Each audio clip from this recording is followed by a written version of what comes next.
Canada, China, or the United States. One of these countries is the second largest country in the world, but if you ask anyone which one it is, you'll get an answer, but someone else will give you a different answer, and then someone else will give you a completely different answer, and within a few minutes you started World War III.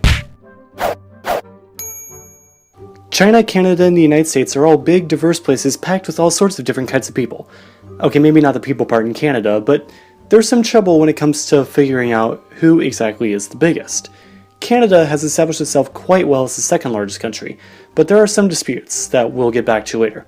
The real argument is between China and the United States for third place, so sorry about the false advertising there in the title.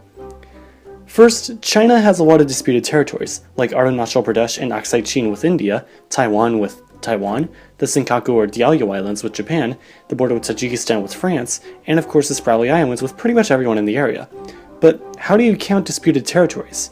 A simple answer would be to not count them at all, but Korea and Palestine shows just how difficult that is. I mean, if you pretended all disputed land simply didn't exist, Israel, Palestine, and the Koreas wouldn't even show up on the charts.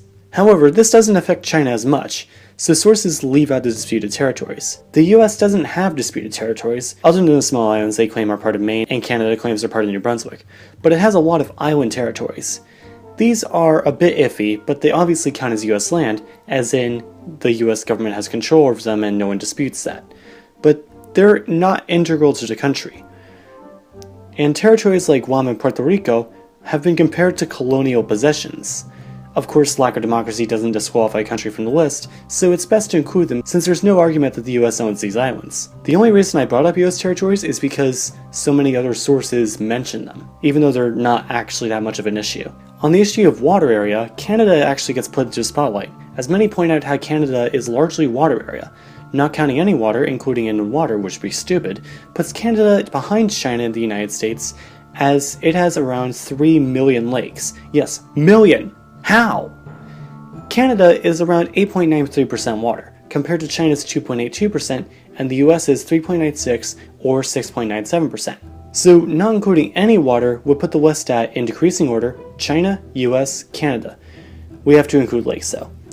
You might have noticed, however, that there are two values for the US's water area. Good observation.